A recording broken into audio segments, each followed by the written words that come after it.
TLB's biology ക്ലാസ്സസിൻ്റെ പുതിയൊരു വീഡിയോയിലേക്ക് ഏവർക്കും സ്വാഗതം. പ്ലസ് ടു സുവോളജി എവല്യൂഷൻ എന്ന അധ്യായത്തിലെ അഞ്ചാമത്തെയും അവസാനത്തേതുമായ വീഡിയോ ആണിത്. ഈ വീഡിയോയിൽ ഡിസ്കസ് ചെയ്യുന്നത് A brief account of evolution, origin and evolution of മാൻ. ഈ ടോപ്പിക്കുകളാണ് ഈ വീഡിയോയിലൂടെ ഡിസ്കസ് ചെയ്യുന്നത്. ആദ്യമായിട്ട് നമുക്ക് A brief account of evolution എന്ന ടോപ്പിക്ക് ഡിസ്കസ് ചെയ്യാം.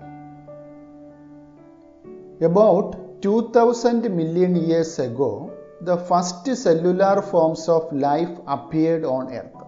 അപ്പോൾ ഭൂമിയിൽ ജീവൻ്റെ കണികകൾ ആദ്യം ഉണ്ടായത് സെൽഫ് റെപ്ലിക്കേറ്റ് ചെയ്യാൻ കപ്പാസിറ്റിയുള്ള മോളിക്യൂൾസ് ആണെന്ന് നമ്മൾ ആദ്യം മനസ്സിലാക്കി. അങ്ങനത്തെ കുറേ ബയോ മോളിക്യൂൾസ്, ഇതിൽ പ്രധാനം RNA മോളിക്യൂള്, DNA മോളിക്യൂള്, അതുപോലെ തന്നെ പിന്നെ പ്രോട്ടീൻസ്, കാർബോഹൈഡ്രേറ്റ്സ്, ലിപ്പിഡ്സ് തുടങ്ങിയ മോളിക്യൂൾസൊക്കെ നമ്മൾ യൂറേ മില്ലർ എക്സ്പെരിമെൻറ്റിലൂടെ മനസ്സിലാക്കിയതാണ്. അത് അന്നത്തെ എർത്തിൻ്റെ സാഹചര്യത്തിൽ ഭൂമിയിൽ ഉണ്ടായതായിട്ട് വിശ്വസിക്കപ്പെടുന്ന മോളിക്യൂൾസാണ്. അപ്പോൾ ഈ മോളിക്യൂൾസുകൾ കൂടിച്ചേർന്നിട്ട് ഒരു 2000 മില്യൺ വർഷങ്ങൾക്ക് മുമ്പ് first cellular forms of life appeared on earth. ഭൂമിയിൽ ആദ്യത്തെ ഒരു സെല്ല് രൂപം കൊണ്ടു. എത്ര വർഷം മുമ്പാണ്? 2000 മില്യൺ വർഷങ്ങൾക്ക് മുമ്പാണ് ഈ ഒരു സംഭവം ഉണ്ടായത്. അപ്പോൾ ഇങ്ങനെ ഉണ്ടായത് ഏത് മെക്കാനിസം വഴിയാണ് ഈ മോളിക്യൂൾസുകളൊക്കെ കൂടിച്ചേർന്നിട്ട്, അതായത് ന്യൂക്ലിക് ആസിഡ്സുകൾ, കാർബോഹൈഡ്രേറ്റ്സ്, പ്രോട്ടീൻസ് തുടങ്ങിയ മാക്രോ മോളിക്യൂൾസുകൾ കൂടിച്ചേർന്ന് എങ്ങനെ ഒരു സെല്ലുലാർ ഫോം ഉണ്ടായി, നോൺ സെല്ലുലാർ ഫോമിൽ നിന്നും എങ്ങനെ സെല്ലുലാർ ഫോം ഉണ്ടായി എന്നുള്ളത് ഇപ്പോഴും വ്യക്തമായിട്ട് അറിയാൻ സാധിക്കുന്ന കാര്യമല്ല. The mechanism of how non-cellular aggregates of giant macromolecules could evolve into cells with a membranous envelope. ഒരു മെംബ്രെയിൻ കൊണ്ടുള്ള കവറിങ് കൊണ്ട് അകത്തുള്ള ജയൻറ്റ് മാക്രോ മോളിക്യൂൾസിനെ കവർ ചെയ്തുകൊണ്ടുള്ള ഒരു സെല്ല് ഉണ്ടായത് എങ്ങനെയെന്നുള്ളതിനെക്കുറിച്ചുള്ള വ്യക്തമായിട്ടുള്ള അറിവ് നമുക്ക് ഇപ്പോഴും ഇല്ല. അപ്പോൾ ഇങ്ങനെ ഉണ്ടായ സെല്ലുകളിൽ ചിലതിന് has the ability to release oxygen. ആ സെല്ലുകൾക്ക് ഓക്സിജൻ റിലീസ് ചെയ്യാനുള്ള കപ്പാസിറ്റി കിട്ടി. അപ്പോൾ ഓക്സിജൻ റിലീസ് ചെയ്യണമെന്നുണ്ടെങ്കിൽ നമ്മൾ നേരത്തെയൊക്കെ മനസ്സിലാക്കിയിട്ടുള്ളതാണ്, പ്രത്യേകിച്ചും പ്ലാന്റ് സെല്ലുകളിലാണ് ഓക്സിജൻ റിലീസ് ചെയ്യുന്നത്. ആ പ്രോസസ്സ് എന്താണ്? ഫോട്ടോസിന്തസിസ് എന്ന് പറയുന്ന ഒരു പ്രോസസ്സിൽ കൂടെയാണ്.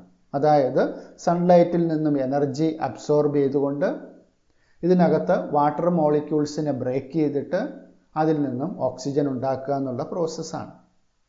അപ്പോൾ ഈ രീതിയിൽ പിഗ്മെൻസുകൾ ഡെവലപ്പ് ചെയ്ത് ആ പിഗ്മെൻസ് നിന്നും വാട്ടർ മോളിക്യൂള് ബ്രേക്ക് ചെയ്യപ്പെട്ട് ഓക്സിജൻ റിലീസ് ചെയ്യപ്പെട്ടു എന്നാണ് വിശ്വസിക്കപ്പെടുന്നത് ആദ്യം ഉണ്ടായ സെല്ലുകളിൽ. The reaction could have been similar to the light reaction in photosynthesis, where water is split with the help of solar energy captured. Solar energy ഉപയോഗിച്ച് വാട്ടറിനെ സ്പ്ലിറ്റ് ചെയ്യുന്നു and channelised by appropriate light harvesting pigments. Light harvesting പിഗ്മെൻറ്റ്സുകൾ ഉപയോഗിച്ച് photo system 1ഉം 2ഉം എന്നൊക്കെ നമ്മൾ ബോട്ടണിയിൽ നിന്ന് പഠിക്കുന്നുണ്ട്. അപ്പോൾ ഈ രീതിയിൽ ലൈറ്റ് ഹാർവസ്റ്റ് ചെയ്തുകൊണ്ട് ലൈറ്റിൻ്റെ എനർജി ഉപയോഗിച്ചുകൊണ്ട് ഓക്സിജൻ മോളിക്യൂൾസിനെ ഇവോൾവ് ചെയ്യിപ്പിക്കുക, വാട്ടറിനെ ബ്രേക്ക് ചെയ്ത് ഇവോൾവ് ചെയ്യിപ്പിക്കുക എന്നുള്ളൊരു കപ്പാസിറ്റി ആ സെല്ലുകൾക്കുണ്ടായി. Slowly single celled organism becomes multi cellular forms. അപ്പോൾ ക്രമേണ സിംഗിൾ സെല്ലായിട്ടിരുന്ന ഓർഗാനിസംസിൽ നിന്നും ആരുണ്ടായി? മൾട്ടി സെല്ലുലാർ ലൈഫ് ഫോംസ് ഉണ്ടായി. By the time of 500 million years ago invertebrates were formed and active. ഇപ്പോൾ സിംഗിൾ സെൽ ഓർഗാനിസത്തിൽ നിന്നും മൾട്ടി സെല്ലുലാർ ഓർഗാനിസംസ് ഉണ്ടായി. മൾട്ടി സെല്ലുലാർ ഓർഗാനിസംസ് എന്ന് പറയുമ്പോൾ അവിടെ നമ്മൾ ഫസ്റ്റിൽ നമ്മൾ ഓർക്കുക, നമുക്ക് ഇൻവെർട്ടിബ്രേറ്റ് അനിമൽസ്, നമ്മൾ പഠിച്ച ഫൈലം പോറിഫറയിലും ഫൈലം സീലൻഡ്രേറ്റയിലും ഒക്കെയുള്ള അനിമൽസുകളാണ് ഫസ്റ്റിലുണ്ടായത്. അതായത് സെല്ലുലാർ അഗ്രിഗേറ്റ്സും ടിഷ്യൂ ലെവൽ ഓഫ് ഓർഗനൈസേഷൻസും ഒക്കെ ഉള്ള അനിമൽസിൻ്റെ രൂപത്തിലുള്ളവയായിരുന്നു ആദ്യം ഉണ്ടായ ഇൻവെർട്ടിബ്രേറ്റ്സ് എന്ന് പറയുന്നത്. അതുണ്ടായിട്ട് 500 മില്യൺ വർഷങ്ങൾ മാത്രമേ ആയിട്ടുള്ളൂ. ഇൻവെർട്ടിബ്രേറ്റ്സിൽ നിന്നും അടുത്ത് വെർട്ടിബ്രേറ്റ്സ് ഉണ്ടായി. അപ്പോൾ വെർട്ടിബ്രേറ്റ്സിൽ തന്നെ ആദ്യം ഉണ്ടായത് ജോലെസ് ഫിഷാണ്. അപ്പോൾ ഫിഷസിൻ്റെ കാറ്റഗറിയിൽ വരുന്ന ജോലെസ് ഫിഷ് നമ്മൾ നേരത്തെ മനസ്സിലാക്കിയിട്ടുള്ള ഏനാത്ത എന്ന് പറയുന്ന ഗ്രൂപ്പിൽ വരുന്ന ഫിഷസാണ്. അപ്പോൾ അവയ്ക്ക് താടിയില്ല, കീഴ്ത്താടിയില്ല. അതുകൊണ്ടാണ് നമ്മൾ ഏനാത്ത എന്ന് പറയുന്നത്. ജോലെസ് ഫിഷാണ്. അവ ഇവോൾവ് ചെയ്തിട്ട് എത്ര വർഷം ആയിട്ടുള്ളൂ? 350 മില്യൺ വർഷങ്ങൾക്ക് മുമ്പാണ് ജോലെസ് ഫിഷ് ഇവോൾവ് ചെയ്തത്. ഇൻവെർട്ടിബ്രേറ്റ്സിൽ നിന്നും ആദ്യം ഉണ്ടായ vertebrate. Seaweeds and few plants existed probably around 320 million years ago. അപ്പോൾ 320 മില്യൺ വർഷങ്ങൾക്ക് മുമ്പ് സീവീഡ്സും ഫ്യൂ പ്ലാന്റ്സും എക്സിസ്റ്റ് ചെയ്തതായിട്ട് മനസ്സിലാക്കുന്നുണ്ട്. First organism that invaded land were plants. അപ്പോൾ അനിമൽസ് ഉണ്ടായത് വെള്ളത്തിലാണ്, കടലിലാണ്. അപ്പോൾ അതിൽ നിന്നും ഭൂമിയിൽ അല്ലെങ്കിൽ കരയിൽ ഉണ്ടായ ആദ്യത്തെ ഓർഗാനിസം എന്ന് പറയുന്നത് പ്ലാന്റ്സ് ആണ്. They were wide spread on land when animals invaded land. ഇപ്പോൾ കടലിലാണ് അനിമൽസ് രൂപം കൊണ്ടത്. കടലിൽ നിന്നും കരയിലേക്ക് കയറിയ ആദ്യത്തെ അനിമൽ ഗ്രൂപ്പ് എന്ന് വിശ്വസിക്കപ്പെടുന്നത് ആംഫീബിയൻസ് ആണ്. അപ്പോൾ അനിമൽസ് ലാൻഡിലേക്ക് കയറിയപ്പോഴത്തേക്കും ലാൻഡ് മൊത്തം പ്ലാന്റ്സിനെ കൊണ്ട് നിറഞ്ഞിരുന്നു. Giant ferns, pteridophytes, were present, but they all fell to form coal deposits slowly. അപ്പോൾ ആ പ്ലാന്റ്സിൽ തന്നെ പ്രിമിറ്റീവ് പ്ലാന്റ്സിൻ്റെ ഗ്രൂപ്പാണ് ടെറിഡോഫൈറ്റ്സ്. അപ്പോൾ ടെറിഡോഫൈറ്റ്സിലെ ജയൻറ്റ് ഫേൺസ്, വളരെ പൊക്കമുള്ള ഫേൺസ്, അവ ധാരാളം ഉണ്ടായിരുന്നുവെന്നും പക്ഷേ അവ എല്ലാം ഗ്രാജ്വലി അവ നശിച്ച് അവയെല്ലാം കൽക്കരിയുടെ ഭാഗമായിട്ട് മാറി, കോൾ ഡെപ്പോസിറ്റിൻ്റെ ഭാഗമായിട്ട് ഫോസിലൈസ് ചെയ്യപ്പെട്ടു. Fish with stout and strong fins could move on land and go back to water. അപ്പോൾ അതിനുശേഷം fish with stout and strong fins, നമ്മൾ ഇതിൻ്റെ പിൽക്കാലത്ത് അതിനെ സീലോക്കാന്ത് ഫിഷ് എന്നാണ് വിളിച്ചിരുന്നത്. അവയുടെ പ്രത്യേകത എന്താണ്? സ്റ്റൗട്ട് ആൻഡ് സ്ട്രോങ് ഫിൻസ്, വെള്ളത്തിൽ നീന്താനും അതുപോലെ കരയിൽ കൂടെ അത് കാലുകൾ പോലെ ഉപയോഗിച്ച് സഞ്ചരിക്കുവാനും കഴിവുള്ള fish. That move on land and go back to water. This was about 350 million years ago. 350 million വർഷങ്ങൾക്ക് മുമ്പാണ് ഇങ്ങനെ ഒരു ഫിഷും ഉണ്ടായിരുന്നത്. അപ്പോൾ അതിൻ്റെ ഒരു തെളിവെന്ന് പറയുന്നത് 1938 a fish caught in South Africa, South ആഫ്രിക്കയിൽ വെച്ച് കണ്ടെത്തിയ ഒരു ഫിഷ്. ആ ഗ്രൂപ്പ് സീലോക്കാന്ത് എന്ന് പറയുന്ന ഒരു ഗ്രൂപ്പിൽ വരുന്ന ഫിഷാണ്. അവ എക്സ്റ്റിങ്ക്റ്റ് ആണ്, ഇപ്പോൾ നമുക്കതിനെ കാണാൻ സാധിക്കില്ല. അപ്പോൾ അത് ഈ ഒരു ക്യാരക്ടറുള്ള ഫിഷാണ്. അവയാണ് നമ്മൾ ആദ്യമായിട്ട് ഫസ്റ്റ് ആംഫീബിയൻ എന്നുള്ള കാറ്റഗറിയിൽ ഉൾപ്പെടുത്തിയിരിക്കുന്ന fish. These animals called lobe fins evolved into the first amphibians that lived on both land and water. കരയിലും വെള്ളത്തിലും ജീവിക്കാൻ കഴിവുള്ള ഫിഷ് എന്ന് കണക്കാക്കിയിരുന്ന ഫിഷാണ് ഈ സീലോക്കാന്ത് ഫിഷ്. അപ്പോൾ അതാണ് ഫസ്റ്റ് ആംഫീബിയനായിട്ട് കണക്കാക്കപ്പെടുന്നത്. There are no specimen of these left with us. ഇപ്പോൾ ആ ഒരു ഫിഷ് ഇല്ല. However, these were ancestors of modern day frogs and salamanders. അപ്പോൾ ഈ സീലോക്കാന്ത് ഫിഷാണ് ഇപ്പോഴത്തെ ഫ്രോഗിൻ്റെയും സലമാൻഡറിൻ്റെയും ഒക്കെ പൂർവികരായിട്ട് കണക്കാക്കപ്പെടുന്നത്. Amphibians evolved into reptiles. ആംഫീബിയൻസിൽ നിന്നുമാണ് അടുത്ത് ആരുണ്ടായത്? റെപ്റ്റൈൽസ് ഉണ്ടായത്. അപ്പോൾ ആംഫീബിയൻസിനെ സംബന്ധിച്ചിടത്തോളം അവ വെള്ളത്തിലായിരുന്നു അവ മുട്ടയിട്ടിരുന്നത്. പക്ഷേ റെപ്റ്റൈൽസിനെ സംബന്ധിച്ച് അവയ്ക്ക് കരയിൽ ജീവിക്കാനുള്ള അഡാപ്റ്റേഷൻ്റെ ആദ്യ ഘട്ടമായിട്ട് തന്നെ അവയുടെ കട്ടിയുള്ള പുറന്തോടുള്ള മുട്ടകളാണ് അവ ഇട്ടത്. They lay thick-shelled eggs which do not dry up in sun, unlike those of amphibians. Amphibians കരയിൽ മുട്ടയിടുകയാണെങ്കിൽ അത് വേഗത്തിൽ എന്ത് ചെയ്യും? സൂര്യൻ്റെ ചൂട് കൊണ്ടത് നശിച്ചു പോകും. അപ്പോൾ ആ രീതിയിൽ നശിച്ചു പോകാതെ അടുത്ത ജനറേഷൻ നിലനിർത്തുവാൻ സഹായിക്കുന്ന കട്ടിയുള്ള പുറന്തോടുള്ള മുട്ടകൾ ഇവയുടെ റെപ്റ്റൈൽസിൻ്റെ പ്രത്യേകതയായിരുന്നു. In the next 200 million years, reptiles of different shapes and sizes dominated on Earth.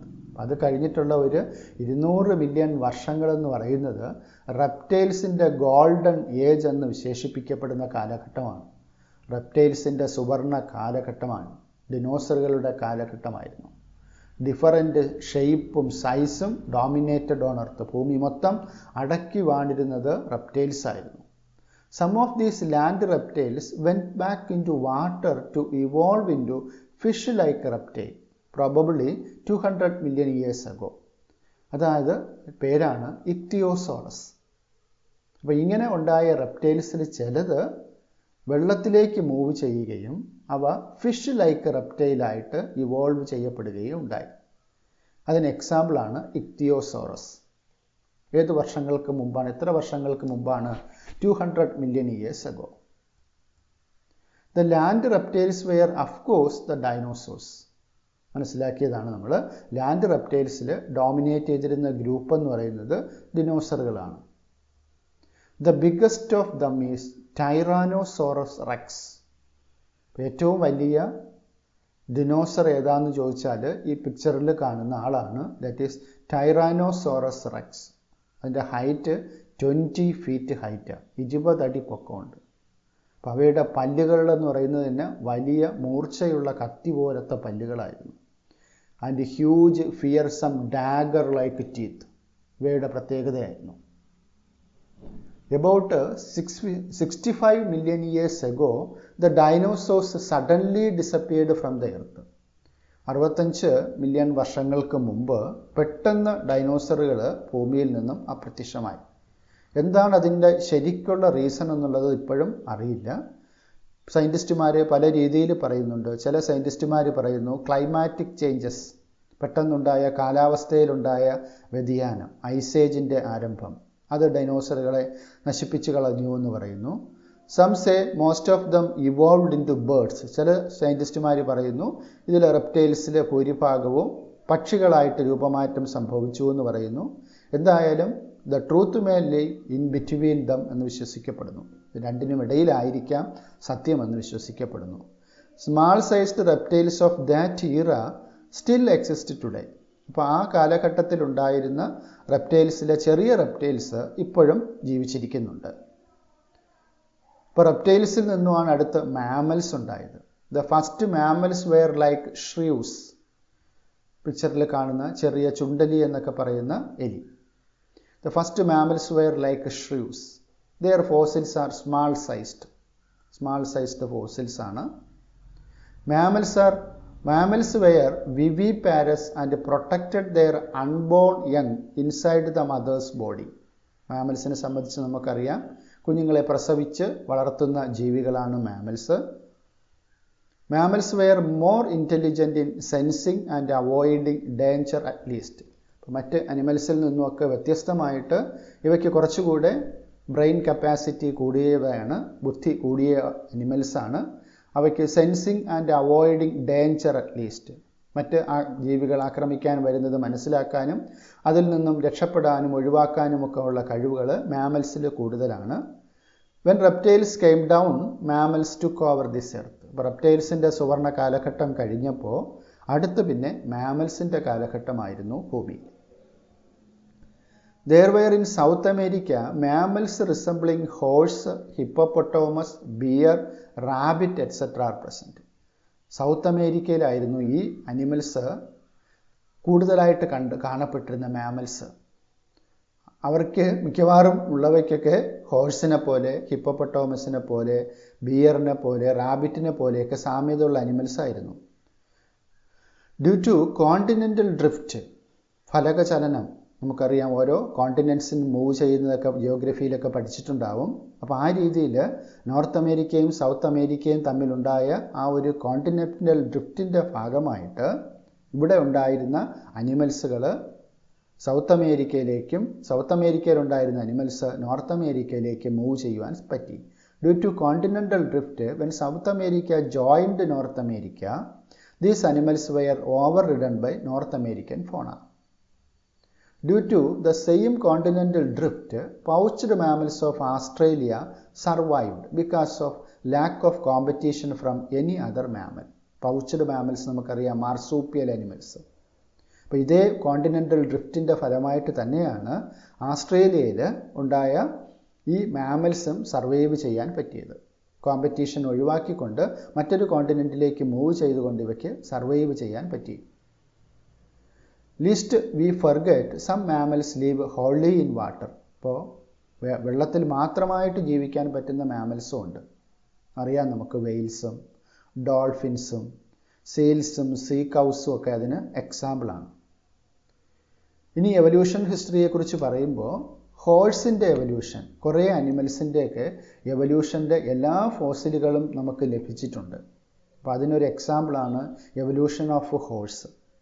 ഹോഴ്സിൻ്റെ വിവിധ ഫോസിൽസായ ഇയോഹിപ്പസ്, മീസോഹിപ്പസ്, മെറീച്ചിപ്പസ്, പ്ലയോഹിപ്പസ്, ഇക്വസ്, അപ്പം ഇങ്ങനെയൊക്കെ പറഞ്ഞിട്ടുള്ള ഈ ഫോസിൽസിൻ്റെ എല്ലാം എവിഡൻസുകൾ നമുക്ക് ക്ലിയറായിട്ട് കിട്ടിയിട്ടുള്ള ഒരു അനിമലാണ് horse. Evolution of horse is a special story of evolution. കൂടുതൽ ഫോസിലുകളെക്കുറിച്ചൊന്നും നമുക്കിപ്പോൾ മനസ്സിലാക്കുവാനില്ല. അതുപോലെ തന്നെ എവല്യൂഷൻ ഓഫ് എലിഫൻറ്റ്, ആന, അതിൻ്റെ എവല്യൂഷനും കംപ്ലീറ്റ് ഫോസിൽ സപ്പോർട്ട് ചെയ്തിട്ടുള്ള എവല്യൂഷനാണ്. എല്ലാ ഫോസിൽസുകളും എലിഫൻറ്റിൻ്റെ എവല്യൂഷനുകളിലും കിട്ടിയിട്ടുണ്ട്. അതുപോലെ മറ്റൊരു അനിമലാണ് ഡോഗ്. ഡോഗിനും കംപ്ലീറ്റ് ഫോസിൽ എവിഡൻസ് കിട്ടിയിട്ടുള്ള ഒരു അനിമലാണ് ഡോഗ്. ഇനി evolution history of plants and വെർട്ടിബ്രേറ്റ്സിൻ്റെ ഒരു ചാർട്ട് നമ്മുടെ ടെക്സ്റ്റ് ബുക്കിൽ തന്നിട്ടുണ്ട്. അപ്പോൾ ഇതിൽ കുറച്ച് പീരീഡ്സുകളാണ് നമുക്കിതിൽ കൂടുതലും നമുക്ക് പേരുകളൊന്നും ഓർത്തിരിക്കാനുള്ളത്. പീരീഡ്സുകളും അതുപോലെ ഈറായുണ്ട്. പാലിയോസോയിക്ക്, മീസോസോയിക്ക്, സീനോസോയിക്ക് ഈറാസ്. പ്ലാന്റ്സിൻ്റെ ഡെവലപ്മെൻറ്റിൻ്റെ ഈറാസ് ആണ് ഇതാ ഇവിടെ കൊടുത്തിരിക്കുന്നത്. ആ ഈറാസിൽ തന്നെ ഡിഫറൻറ്റ് പീരീഡ്സ് ഉണ്ട്. Silurian, Devonian, Carboniferous, Permian, Triassic, Jurassic, Cretaceous. അപ്പോൾ ഈ രീതിയിൽ പീരീഡുകളും കൊടുത്തിട്ടുണ്ട്. ഈ പേരുകളും ഒന്ന് ജസ്റ്റ് മനസ്സിലാക്കിയിരിക്കുക. ഇത് നോക്കിക്കഴിയുമ്പോഴത്തേക്കും ഓരോ പീരീഡ്സിലും ഏതൊക്കെ അനിമൽസാണ് അല്ലെങ്കിൽ ഏതൊക്കെ പ്ലാന്റ്സാണ് ഇവിടെ ഡെവലപ്പ് ചെയ്തിട്ടുണ്ടാകുന്നതെന്ന് നമുക്ക് ഈ ചാർട്ട് നോക്കിയാൽ കൃത്യമായിട്ട് നമുക്ക് മനസ്സിലാക്കാൻ സാധിക്കും. ഏത് പീരീഡിൽ ഏത് അനിമലാണ്. ഇവിടെ വെർട്ടിബ്രേറ്റ്സിൻ്റെ എവല്യൂഷൻ്റെ ഒരു ചാർട്ടാണ് ഇതാ ഇവിടെ കൊടുത്തിരിക്കുന്നത്. ഇവിടെ നമുക്ക് നോക്കിയാൽ ഓരോരോ പീരീഡ്സിൻ്റെ പേരുകൾ കൊടുത്തിട്ടുണ്ട്. ആ പീരീഡുകളിൽ ഡെവലപ്പ് ചെയ്യപ്പെട്ട പ്രധാനപ്പെട്ട അനിമൽസ് ഏതാണെന്നുള്ളതും ഈ പടത്തിൽ കൊടുത്തിട്ടുണ്ട്. The most successful story is the evolution of മാൻ. ഇപ്പോൾ എവല്യൂഷൻ്റെ വിജയം നോക്കുമ്പോൾ മറ്റ് ഏത് അനിമൽസിനുണ്ടായ എവല്യൂഷനേക്കാളും ഏറ്റവും കൂടുതൽ എവല്യൂഷൻ സക്സസ്ഫുൾ ആയിട്ടുള്ളത് ഹ്യൂമൻ എവല്യൂഷനാണ്. അപ്പോൾ അവിടെ എന്താണ് അതിൻ്റെ സക്സസിൻ്റെ പിന്നിലെ രഹസ്യമെന്ന് ചോദിച്ചാൽ പ്രധാനമായിട്ടും 2 സ്കില്ലുകളാണ്. ഒന്ന് ലാംഗ്വേജ് സ്കില്ല്, ഭാഷ ഉപയോഗിക്കാനുള്ള കഴിവ്. മറ്റൊന്ന് സെൽഫ് കോൺഷ്യസ്നെസ്, സ്വയബോധം. ഈ 2 ക്യാരക്ടറും മനുഷ്യർക്ക് മാത്രമേ ഉള്ളൂ. അപ്പോൾ അത് തന്നെയാണ് മനുഷ്യൻ്റെ എവല്യൂഷൻ്റെ സക്സസിൻ്റെ പിന്നിലെ ഏറ്റവും പ്രധാനപ്പെട്ട രഹസ്യവും. നമുക്ക് ഈ ഡിസ്കസ് ചെയ്ത പോയിൻറ്റ്സ് ജസ്റ്റ് ഒന്ന് റിവൈസ് ചെയ്യാം. 2000 million years ago, the first cellular forms of life appeared.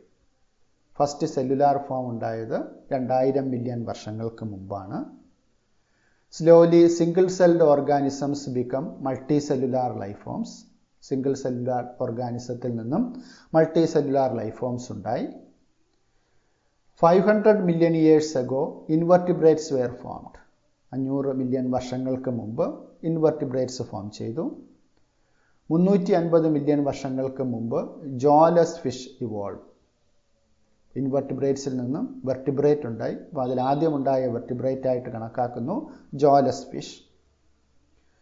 350 million വർഷങ്ങൾക്ക് മുമ്പ് തന്നെ സെയിം സമയത്ത് തന്നെ ആംഫീബിയൻസും ഇവോൾവ് ചെയ്യുന്നത്. 320 million years ago plants probably exist. Plants അതിനുശേഷമാണ് രൂപം കൊണ്ടത്. 320 മില്യൺ വർഷങ്ങൾക്ക് മുമ്പാണ്. 315 million years ago amphibians evolved into reptiles. ആംഫീബിയൻസിൽ നിന്നും റെപ്റ്റൈൽസ് ഉണ്ടായി എന്ന് വിശ്വസിക്കപ്പെടുന്നത് 315 മില്യൺ വർഷങ്ങൾക്ക് മുമ്പാണ്. Next 200 million years reptiles dominated on earth. പിന്നെ ഒരു 200 മില്യൺ വർഷങ്ങൾ റെപ്റ്റൈൽസിൻ്റെ ഗോൾഡൻ ഏജ് ആയിരുന്നു. 178 million years ago mammals evolve. Mammals evolve ചെയ്തത് 178 മില്യൺ വർഷങ്ങൾക്ക് മുമ്പാണ്. About 65 million years ago, the dinosaurs suddenly disappeared from the earth. ഡൈനോസറുകൾ ഭൂമിയിൽ നിന്നും അപ്രത്യക്ഷമായിട്ട് 65 million വർഷങ്ങളാകുന്നു. About 15 million years ago, first man, Dryopithecus and Ramapithecus were extinct. ഇപ്പോൾ മനുഷ്യരുണ്ടായത് 15 million വർഷങ്ങൾക്ക് മുമ്പാണ്. ഇനി നമുക്ക് മനുഷ്യൻ്റെ ഒറിജിൻ ആൻഡ് എവല്യൂഷൻ, അതിൻ്റെ ഒരു ഹിസ്റ്ററി ഒന്ന് പരിശോധിക്കാം. Sequence of human evolution.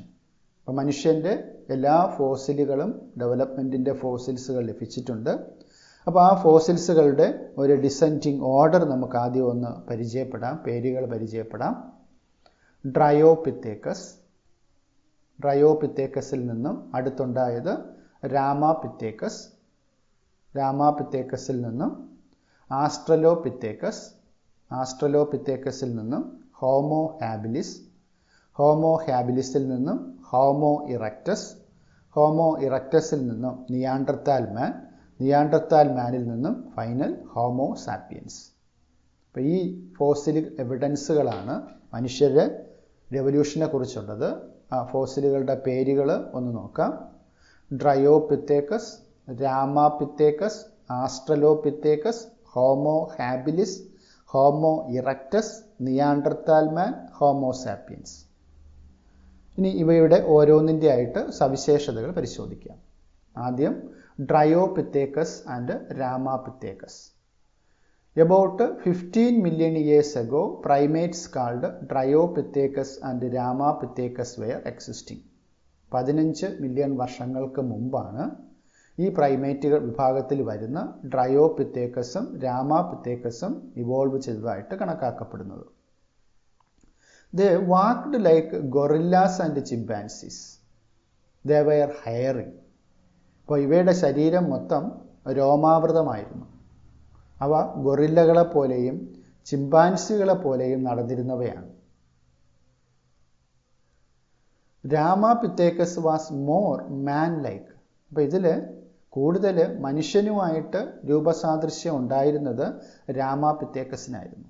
രാമാപിത്തേക്കസിനാണ് മനുഷ്യരുമായിട്ട് കൂടുതൽ സാമ്യത ഉണ്ടായിരുന്നത്. While Dryopithecus was more ape like. എന്നാൽ ഡ്രയോപിത്തേക്കസ് കൂടുതലും ആൾക്കുരങ്ങുകളുമായിട്ടായിരുന്നു സാമ്യത. ഇത് കൂടുതലും ചിമ്പാൻസികളുമായിട്ടായിരുന്നു സാമ്യത ഉണ്ടായിരുന്നത്. അപ്പോൾ ഇതിൻ്റെ ഒരു ഫോസിൽ എവിഡൻസ് നമ്മളൊന്ന് പരിശോധിച്ച് നോക്കിയാൽ, a comparison of the skull of adult modern human being, adult modern human ബീയിങ്ങും ഒരു ബേബി ചിമ്പാൻസിയും അഡൾട്ട് ചിമ്പാൻസിയും, ഇവരുടെ 3 പേരുടെയും സ്കൾ, തലയോട്ടി, അതിൻ്റെ സ്ട്രക്ചർ ഒന്ന് പരിശോധിച്ച് നോക്കിക്കേ. ഇതിൻ്റെ അഡൽട്ട് മാനിൻ്റെ സ്കള് ആരുമായിട്ടാണ് സാമ്യത കൂടുതൽ കാണിക്കുന്നത്? ബേബി ചിമ്പാൻസിയുമായിട്ടാണോ അതോ അഡൽട്ട് ചിമ്പാൻസിയുമായിട്ടാണോ?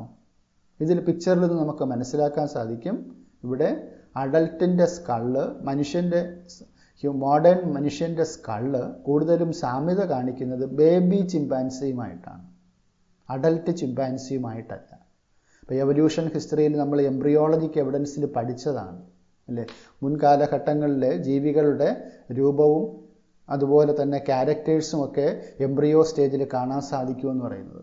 അപ്പോൾ ഇതെന്താ ഇവോൾവ് ചെയ്യുന്നത്? ഹ്യൂമൻ ബീയിങ്സ് ഉണ്ടായിട്ടുള്ളത് ചിമ്പാൻസിയിൽ നിന്നാണെന്ന് നമുക്ക് മനസ്സിലാക്കാൻ സാധിക്കും. The skull of baby chimpanzee is more like adult human skull. Adult human സ്കളുമായിട്ട് സാമ്യത കാണിക്കുന്നത് ആരാണ്? ബേബി ചിമ്പാൻസിയുടെ സ്കളാണ് കാണിക്കുന്നത് than adult chimpanzee skull. New fossils of man like bones have been discovered in Ethiopia and Tanzania. ഇപ്പോൾ മനുഷ്യരെ പോലെയുള്ള ഫോസിലുകൾ എത്തിയോപ്യയിലും ടാൻസാനിയയിൽ നിന്നും കണ്ടെടുത്തിട്ടുണ്ട്. അപ്പോൾ ഇത് റിവീൽ ചെയ്യുന്നത് hominid features leading to the belief that about 3 to 4 million years ago man-like primates walked in eastern Africa. 3 മുതൽ 4 മില്യൺ വർഷങ്ങൾക്ക് മുമ്പ് man-like primates walked in eastern Africa. മനുഷ്യരെ പോലെയുള്ള പ്രൈമേറ്റുകൾ, ആൾക്കുരങ്ങുകൾ ഈസ്റ്റേൺ ആഫ്രിക്കയിൽ കൂടെ സഞ്ചരിച്ചിരുന്നു എന്നാണ് മനസ്സിലാക്കുന്നത്. They were probably not taller than 4 feet. 4 അടിയിൽ കൂടുതലൊന്നും അവയ്ക്ക് പൊക്കമില്ലായിരുന്നു. ബട്ട് വാക്ഡ് അപ്രൈറ്റ്, പക്ഷെ നിവർന്ന് നടക്കാൻ കപ്പാസിറ്റി ഉള്ളവയാണെന്ന് മനസ്സിലാക്കുന്നു. നമുക്ക് അടുത്ത ഫോസിൽ നോക്കാം. ഓസ്ട്രലോപിത്തേക്കസ് lived before 2 million years ago in East African grasslands. എവിടെയാണ് രൂപം കൊണ്ടത്? ഈസ്റ്റ് ആഫ്രിക്കയിലായിരുന്നു രൂപം കൊണ്ടത്. ഈസ്റ്റ് ആഫ്രിക്കൻ ഗ്രാസ്ലാൻഡ്സിലാണ് ഇവ രൂപം കൊണ്ടത് 2 മില്യൺ വർഷങ്ങൾക്ക് മുമ്പ്. They ate fruits and hunted with stone weapons. ഇവ പഴങ്ങൾ കഴിച്ചിരുന്നുവെന്നും അതുപോലെ തന്നെ അവ മറ്റ് ജീവികളെ ആക്രമിക്കുവാനും മറ്റുമായിട്ട് സ്റ്റോൺ വെപ്പൺസ്, കല്ലുകൾ കൊണ്ടുള്ള ആയുധങ്ങൾ അവ ഉപയോഗിച്ചിരുന്നതായിട്ടും മനസ്സിലാക്കുന്നു. ഇനി അടുത്ത ഫോസിലാണ് Homo erectus. Fossils discovered in Java in 1891. 1891 ജർമ്മനിയിലെ ജാവ എന്ന സ്ഥലത്ത് നിന്നും കിട്ടിയ ഫോസിൽ എവിഡൻസ് ആണ് ഹോമോ ഇറക്ടസിൻ്റേത്. ഏജ് അവർ ജീവിച്ചിരുന്ന കാലഘട്ടം എന്ന് പറയുന്നത് 1.5 മില്യൺ ഇയേഴ്സ് അഗോ. അവരുടെ ബ്രെയിനിൻ്റെ കപ്പാസിറ്റി 900 cc ആണെന്ന് കണക്കാക്കപ്പെടുന്നു. Homo erectus probably ate meat. ഇവ മാംസം ഭക്ഷിച്ചിരുന്നതായിട്ട് മനസ്സിലാക്കുന്നു. അടുത്ത ഫോസിലാണ് Neanderthal man. Brain size of 1400 cc. Brain capacity കൂടുതലാണ്. 1400 cc ആയിരുന്നു ഇവയുടെ brain capacity. Lived Near East and Central Asia. ഏഷ്യയുടെ കിഴക്കൻ ഭാഗത്തും മധ്യഭാഗത്തുമാണ് ഇവ ജീവിച്ചിരുന്നതായിട്ട് കണക്കാക്കുന്നത്. ഏകദേശം 1,40,000 വർഷങ്ങൾക്കും മുമ്പ്, 40,000 മുതൽ 1,00,000 വർഷം വരെയുള്ള സമയത്ത് ഇവ ജീവിച്ചിരുന്നതായിട്ട് കണക്കാക്കുന്നു. They used hides to protect their body. ഇവ ഗുഹകളിലും മറ്റുമൊക്കെ താമസിച്ചിരുന്നതായിട്ടാണ് മനസ്സിലാക്കുന്നത്. ബറീഡ് ദയർ ഡെഡ്, മരിക്കുന്ന ആൾക്കാരെയൊക്കെ സംസ്കരിച്ചിരുന്ന ഒരു സംസ്കാരം ഇവർക്കുണ്ടായിരുന്നുവെന്ന് മനസ്സിലാക്കുന്നു. അടുത്തതാണ് modern man, that is homo sapiens. Homo sapiens ഉദയം ചെയ്തത് ആഫ്രിക്കയിലാണ്. ആഫ്രിക്കയിൽ രൂപം കൊള്ളുകയും എന്നിട്ട് മറ്റ് കോണ്ടിനെൻസുകളിലേക്ക് മൂവ് ചെയ്ത് പല റൈസസ് ആയിട്ട് മാറി. യൂറോപ്യൻ കൺട്രീസിലൊക്കെ യൂറോപ്യൻസും ഏഷ്യൻസും ആയിട്ടൊക്കെ പല റൈസസ് ആയിട്ട് ഹോമോസാപ്പിയൻസ് മാറുകയുണ്ടായി. During ice age between 75,000 to 10,000 years ago modern Homo sapiens arose. അവിടെ ഉദയം ചെയ്ത ഒരു കാലഘട്ടം എന്ന് വിശേഷിപ്പിക്കുന്നത് 75,000 മുതൽ 10,000 വർഷങ്ങൾക്ക് മുമ്പ് വരെയാണ്. Prehistoric cave art developed about 18,000 years ago. ഗുഹാ ചിത്രങ്ങൾ, അവയുടെ കാലപ്പഴക്കം പരിശോധിച്ചതിൽ നിന്ന് മനസ്സിലാക്കാൻ സാധിക്കുന്നത് 18,000 വർഷങ്ങൾക്ക് മുമ്പ് വരച്ചവയാണ്. എന്ന് പറഞ്ഞാൽ അതിൻ്റെ അർത്ഥം അത് മനുഷ്യൻ കേവ് ആർട്ട് രൂപം കൊടുത്തിട്ട്, അല്ലെങ്കിൽ മനുഷ്യൻ ഗുഹകളിൽ താമസിക്കുന്ന കാലഘട്ടം എന്ന് പറയുന്നത് 18,000 വർഷങ്ങൾക്ക് മുമ്പ് വരെയുള്ള കാലഘട്ടത്തിൽ ജീവിച്ചിരുന്നു എന്നാണ്, കേവ് ആർട്ട് വശമാക്കിയിരുന്നു എന്നാണ്. അപ്പോൾ മോഡേൺ മാൻ, ഇന്ന് കാണുന്ന മോഡേൺ മാൻ രൂപം കൊണ്ടിട്ട് 10,000 വർഷങ്ങൾ മാത്രമേ ആകുന്നുള്ളൂ. 10,000 മുതൽ 75,000 വരെയാണ് റേഞ്ച് പറയുന്നത്. Agriculture came around 10,000 years back. ഇപ്പോൾ ഭൂമിയിൽ മനുഷ്യർ കൃഷി ചെയ്ത് ജീവിക്കാൻ തുടങ്ങിയിട്ട് 10,000 വർഷങ്ങളാണ് ആകുന്നത്. And human settlement started. ഒരുമിച്ച് ജീവിക്കുവാനും കൃഷി ചെയ്ത് ജീവിക്കുവാനും ഒക്കെ സ്റ്റാർട്ട് ചെയ്തത് 10,000 വർഷങ്ങൾക്ക് മുമ്പാണ്. അപ്പോൾ ഇത്രയും കാര്യങ്ങളാണ് ഈ ചാപ്റ്ററിൽ പഠിക്കുവാനുള്ളത്. Video lessons, please subscribe TLP's biology classes. Thank U.